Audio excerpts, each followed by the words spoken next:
आपण शिक्षा व्यवस्था रे गौरिककरण करिवे, धर्मांतरीकरण करिवे, शिक्षा व्यवस्था को फाट करिवे, ताले आपण एसआई पेपर लीक भलिया गोटे रेड चार्ट लगेई दियंतु वीसी ऑफिस सामना।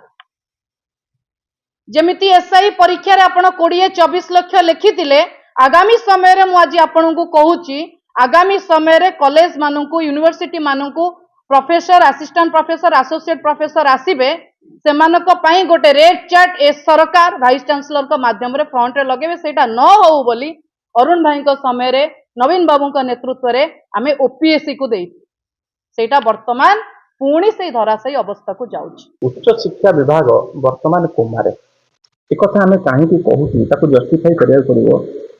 राज्य सरकार विज्ञप्ति प्रकाश कले आगुरी आम समय गोटे गोटे यूनिवर्सिटी कुलपति चयन होता, एमाने एकाथर के 13टी विश्वविद्यालय कुलपति चयन करिवे बोली विज्ञप्ति प्रकाश कले जे जुलाई 5, 2025 सुधा ये समस्त कार्य को संपन्न करेंगे कुलपति चयन करिवार। किंतु आपण देखंतु फेब्रुआरी 2026 हेलानी आज पर्यंत कुलपति चयन हो पारला नहीं। वर्तमान मु खाली कहि रखिया चाहे कामचला कुलपति रे 13टी जाक यूनिवर्सिटी चली, तादिहरे उत्कल विश्वविद्यालय, रमादेवी एवं गंगाधर मेयर विश्वविद्यालय आज की 14 मास हेलानी एठी कामचला भाइस चांसलर रे शिक्षानुष्ठान चली। रेभेन्सा विश्वविद्यालय, एमएस लॉ यूनिवर्सिटी एवं राजेंद्र विश्वविद्यालय दीर्घ 1 वर्ष हम से कामचला भाइस चांसलर अच्छा। ओडिया विश्वविद्यालय, धरीधर विश्वविद्यालय, विक्रमदेव विश्वविद्यालय एमती ये 8 मास हेलानी एठी कामचला भाइस चांसलर चली। आमर प्रश्न है जदि मुख्यमंत्री कामचला नुहति गोटे शिक्षा अनुष्ठान रे भाइस चांसलर कहीं कामचला रही। गोटे कामचला भाइस चांसलर बहुत लिमिटेशंस रही।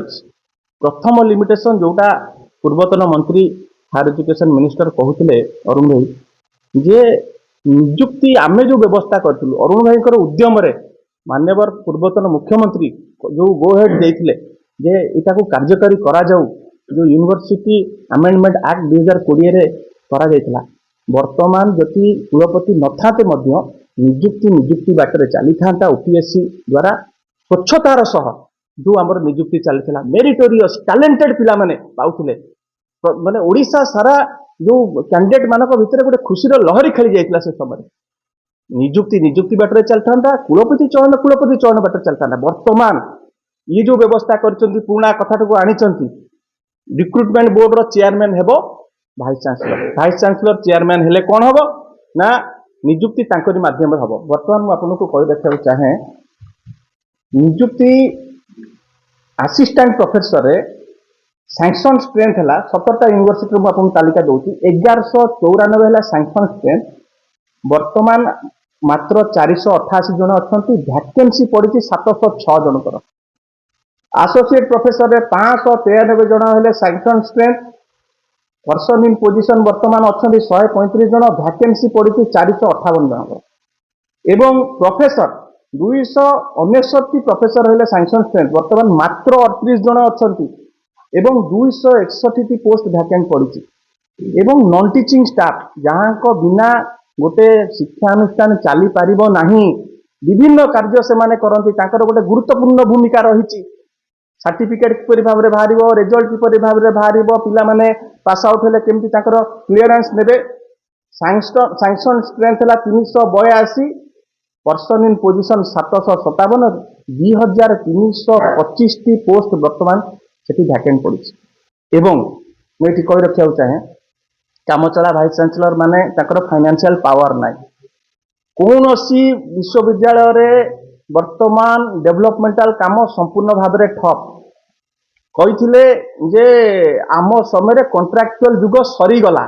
वर्तमान कॉन्ट्रैक्चुअल छाड़ू गेस्ट फैकल्टी रे यूनिवर्सिटी सब चली। आपण माने जानिकी आश्चर्य हेबे जे एडमिनिस्ट्रेशन संपूर्ण भाव में कोलाप्स करगलानी। छात्र छात्री माने निम्नमानर खाद्य खाइले जाइकिना भाइस चांसलर कहले कामचला भाइस चांसलर हाथ टेकी देते। ये जो अहेतुक विलंब कौन पाई अरुण भाई कहते अहेतुक विलंब एथिपाई वर्तमान दी आड़ू कुलाधिपति को चाप।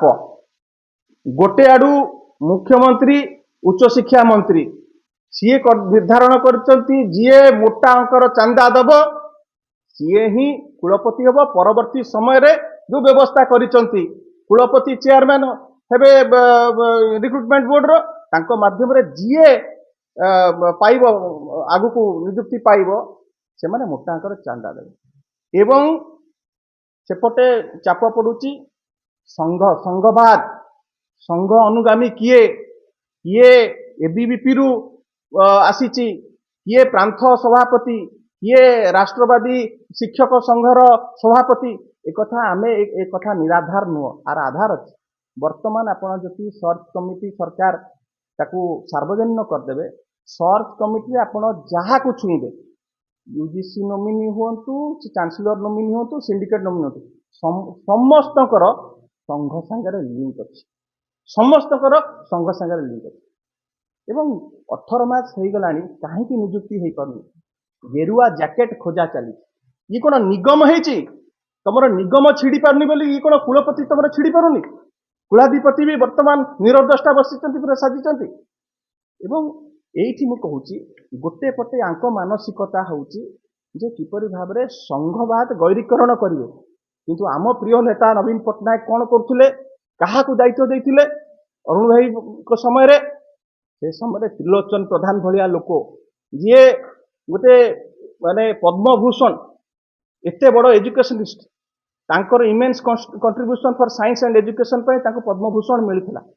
ସେଭଳିଆ ଲୋକଙ୍କୁ ମାନ୍ୟବର ପୂର୍ବତନ ମୁଖ୍ୟମନ୍ତ୍ରୀ ନବୀନ ପଟ୍ଟନାୟକ ଦାୟିତ୍ୱ ଦେଇଥିଲେ ଯେ ତୁମେ ଗୋଟେ ହାଇ ଲେଭେଲ କମିଟି କରିକି ତାର ଅଧ୍ୟକ୍ଷ କରିଥିଲେ, ଯେ ଟାସ୍କ ଫୋର୍ସ କରିଥିଲେ, ଏବଂ କିପରି ଭାବରେ ରିଫର୍ମସ ଅଣାଯାଇ ପାରିବ, କୋଉଭଳି ଭାବରେ ବିଶ୍ୱବିଦ୍ୟାଳୟ ଗୁଡିକ ସୁନିୟନ୍ତ୍ରିତ କରାଯାଇ ପାରିବ, ଏବଂ ତାଙ୍କର ଯୋଉ ଫାଇଣ୍ଡିଙ୍ଗସ ଗୁଡା ଥିଲା ତାକୁ ଆମ ସରକାର ମାନେ ଅକ୍ଷର ଅକ୍ଷର ପାଳନ କରୁଥିଲା। ଇନଫ୍ରାଷ୍ଟ୍ରକ୍ଚର ଡେଭଲପମେଣ୍ଟ କଥା ହଉ, ଅଧ୍ୟାପକ ଅଧ୍ୟାପିକା ମାନଙ୍କର କୋଭଳି ଭାବରେ ଦକ୍ଷତା ବୃଦ୍ଧି କଥା ହଉ, କିଭଳି ଭାବରେ ରିସର୍ଚ୍ଚକୁ ଆହୁରି ବ୍ୟାପକ କରାଯିବ କଥା ହଉ, ଏସବୁ କଥା କରାଯାଉଥିଲା। କିନ୍ତୁ ବର୍ତ୍ତମାନ ଚାଲିଛି କିପରି ଭାବରେ ଆରଏସଏସ ର ଆଇଡିଓଲୋଜିଟାକୁ ସ୍ପ୍ରେଡ କରାଯିବ, ଶିକ୍ଷା ବ୍ୟବସ୍ଥା କୋଭଳି ଭାବରେ ବିସ୍ତାର ହେବ ସେ କଥା କାହାରି ଚିନ୍ତା ନାହିଁ। ନବୀନଙ୍କ ସମୟରେ କଣ ହଉଥିଲା ନା ରିସର୍ଚ୍ଚଟାକୁ କିଭଳି ଭାବରେ ବ୍ୟାପକ କରାଯିବ ବୋଲିକି university of କ୍ୟାଲିଫୋର୍ନିଆ, Oklahoma university Japan, ତା ସାଙ୍ଗରେ ଆମର କୋଲାବୋରେସନ କରାଯାଇଥିଲା ରିସର୍ଚ୍ଚକୁ କିଭଳି ଭାବରେ ବ୍ୟାପକ କରାଯିବ। ଓଡ଼ିଶା ମାଇନିଂ କଲେଜ କେଉଁଝରରୁ ଛାତ୍ରଛାତ୍ରୀ ମାନେ ଯାଇକିନା ପ୍ରଶିକ୍ଷିତ ହେଇକିନା ଅଷ୍ଟ୍ରେଲିଆ ୟୁନିଭର୍ସିଟିରୁ ଆସିଥିଲେ, ସେ ସଫଳତାକୁ ଆମେ ଦୋହରାଇଥାନ୍ତୁ, କିନ୍ତୁ ଏମାନେ ସମ୍ପୂର୍ଣ୍ଣ ଭାବରେ ସବୁ ଜିନିଷକୁ ଠପ୍ କରିଦେଲେ। ଏବଂ ସବୁଠାରୁ ଭୟଙ୍କର କଥା ଆମେ ବର୍ତ୍ତମାନ ଦେଖୁଛୁ ଯେ କଲେଜ ମାନଙ୍କରେ ଆପଣମାନେ ଖବର ନିଅନ୍ତୁ, ଆମ ପାଖରେ ପୁରା ପକ୍କା ଖବର ଅଛି ଯେ 2 ମାସ ହେଲାଣି ଦରମା ପାଉନାହାନ୍ତି। ସର୍ବଭାରତୀୟ ଦଳ ଯୋଉ ଆସିଛନ୍ତି ସେ ପୁଣି ପ୍ରମାଣିତ କରିଦେଲେ ଯେ ସେମାନେ ଦରମା ଦେଇପାରିବେ ନାହିଁ। ବିଜୁ ଜନତା ଦଳ ସରକାର କେବଳ ଦରମା ଦେଇପାରୁଥିଲା, ବର୍ତ୍ତମାନ 2 ମାସ ହବ ସେମାନେ ଦରମା ପାଇନାହାନ୍ତି। ଇଏ ପରିସ୍ଥିତି ମୁଁ ଏଠି କହି ରଖିବାକୁ ଚାହେଁ, ଯୋଉ ସୁଉଚ୍ଚ ଅଟ୍ଟାଳିକା ଶିକ୍ଷା ବ୍ୟବସ୍ଥାରେ ଏବଂ ଉଚ୍ଚ ଶିକ୍ଷାରେ ଆମର ପ୍ରିୟ ନେତା ନବୀନ ପଟ୍ଟନାୟକ କରିଥିଲେ, ତାକୁ ଏମାନେ ବୁଲଡୋଜର ଲଗେଇକି ଆଜ୍ଞା ଭାଙ୍ଗି ସାରିଲେଣି। ଏଭଳିକା ପରିସ୍ଥିତି ସ୍ପଷ୍ଟ ଭାବରେ ଆମେ ଏଠି କହି ରଖିବାକୁ ଚାହୁଁ ଯେ ଫେବୃଆରୀ ଶେଷ ସପ୍ତାହ ସୁଦ୍ଧା ଯଦି କୁଳପତି ଚୟନ ନ କରାଯାଉଛି, ଏ କାର୍ଯ୍ୟକୁ ସମ୍ପନ୍ନ ନ କରାଯାଉଛି, ଏବଂ ବିଶେଷ କରିକି ବିଜ୍ଞପ୍ତି ଜାରି କରନ୍ତୁ ଅଧ୍ୟାପକ ଅଧ୍ୟାପିକା ନିଯୁକ୍ତି, ମୁଁ ଯୋଉ ଦେଖଉଥିଲି ଭ୍ୟାକେନ୍ସି ଲିଷ୍ଟ, ବର୍ତ୍ତମାନ ହାହାକାର ପରିସ୍ଥିତି, ପୁରା एकदम स्टेलमेट कंडीशन, माने higher education is at its lowest worst phase. तुरंत विज्ञप्ति जारी करा जाऊ एवं ये जो आमे पूरा तीक्ष्ण नजर रखीछु, जदि मेरिटोरियस स्टूडेंट जो माने क्वालिटेटिव स्टूडेंट जो मानकर दक्षता अच्छी तांकु जति नियुक्ति रे बाद दिया गला, तांकु जति वंचित करा गला, आंदोलन मुंड टेकिबो। एवं आइडियोलॉजिकल और पॉलिटिकल इंटरफेरेंस को शिक्षा अनुष्ठान रु संपूर्ण भाव में दूरे रखु।